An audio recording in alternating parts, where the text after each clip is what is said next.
A man out of place, not looking or wanting a fight, is now trapped at the top of a huge building and must now save his family from a team of mercenaries led by a man with a European accent. Sounds like the plot of Die Hard. Well, it is, but it's also the plot of Skyscraper starring Dwayne "The Rock" Johnson. So, which movie's better? Let's find out. I'm Ben Davies, this is Pure Hollywood.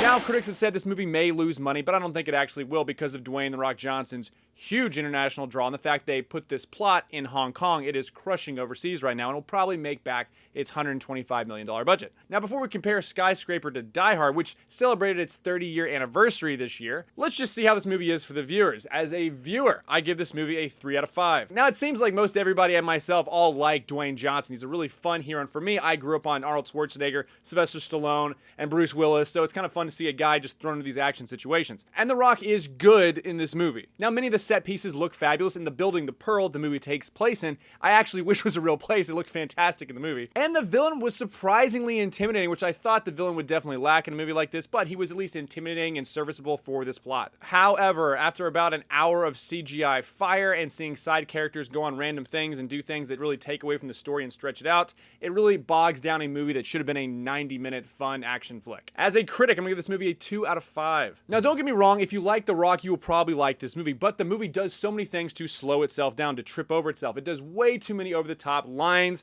that are just completely out of place. You know they're placing that in there to come up again later in the movie. They're also telling you how the characters feel and the way they act constantly. It's more explaining it to you than letting you see the whole movie played out. And there's a lot of foreshadowing going on where they're showing you things that are going to take place or that are going to be used later in the movie happening constantly, as well as some characters that are completely meaningless, that are only there to serve specific points that they just wanted to include in the movie that didn't do anything to actually improve the story. Now, my faith and values is a 4 out of 5. The best part of this movie and what worked the best is the same thing that worked so good in the first Die Hard, the motivation of the lead character. It was the love for his family. And family is something that was really hammered home throughout this movie. It showed a great, loving relationship between two parents doing everything possible to save their children. That aspect of the movie was done really well. Now, is this movie Die Hard? Well, obviously not. And I can just see the producers telling Ross and Thurber, the writer of this movie, okay, we want Die Hard, but just make it bigger, better, and more explosions. Oh, and we need more side characters too, so we can shovel in some screen service. And don't make the lead guy so much of a solo hero, all right? More people need to do more stuff. And he's like, okay, we'll take the Nakatomi building, that's a really tall, huge building in Los Angeles. We'll put it in Hong Kong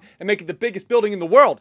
Ever. Oh, and this time we won't have some average Joe New York cop. No. This time we'll take an ex-military FBI hostage incursion specialist and then we throw him in the tower. Oh yeah, and not just his wife stuck in the tower. No, let's have his wife and his twin children there too. And this time we'll light the building on fire. Boom. Still not enough sprinkles on top of that script. Well, we'll also make him an amputee and really hit it home. And this actually gave them some backlash too for Dwayne to play an amputee in the movie, which I personally don't see anything at all wrong with, but what I didn't like about the movie was used so little. It was never really needed or talked about ever again. It just came off really gimmicky and didn't add anything to the story whatsoever. I think it actually would have been better if that distraction wasn't there. All in all, Skyscraper is a decent movie, worth a watch to some people, and no, it is not Die Hard, but it does make you want to watch it again.